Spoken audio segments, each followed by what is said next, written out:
राजन विचार यांचा ठाण्यामध्ये जाहीर निषेध करण्यात येतोय। भारतीय सैन्य पराक्रमाचा राजन विचार यांनी अपमान केला होता। ठाण्यात विचार यांच्या विरोधात फलकबाजी देखील करण्यात आली आहे।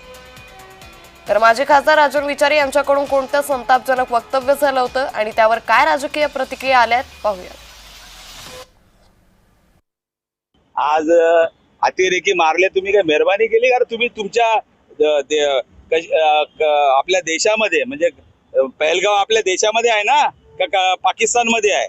आणि ते जर अतिरेकी आज 100 दिवस झाले, त्या अतिरेक्यांनी आज 26 कुटुंब त्या ठिकाणी उद्ध्वस्त केले आणि त्या ठिकाणी आज जर समजा पकडले गेले असतील तर काय त्याचा एवढा डंका वाजवायचा गरज काय?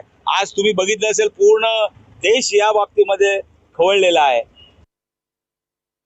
नाव राजन विचारे, हाती अविचारांचे टाळ। राजन विचारे अतिरेकी मारले तर देशावर मेहरबानी केली की काय, अशा पद्धतीचं दरिद्री वक्तव्य आपण करताय।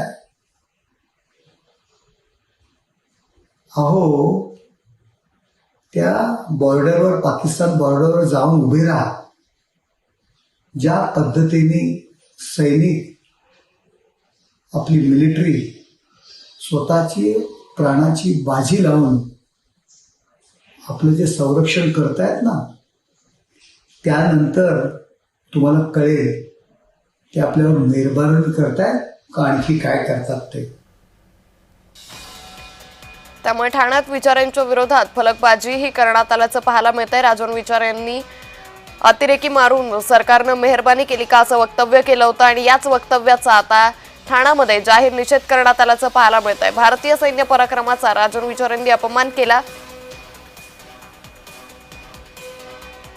बॅनर लावण्यात आला होता, मात्र पोलिसांनी तो आता अखेर बॅनर जो आहे तो काढलेला आहे। सर्व कार्यकर्त्यांचा देखील रोष जो आहे तो पाहायला मिळाला होता। काय नेमक्या भावना कार्यकर्त्यांच्या?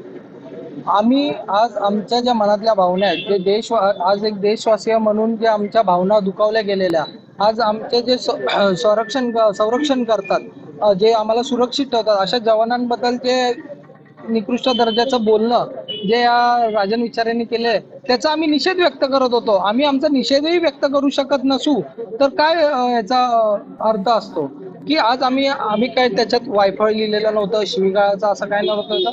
त्यांनी जे वाक्य बोलले तेच छापून आम्ही बॅनरवर लिहिलेलं आहे।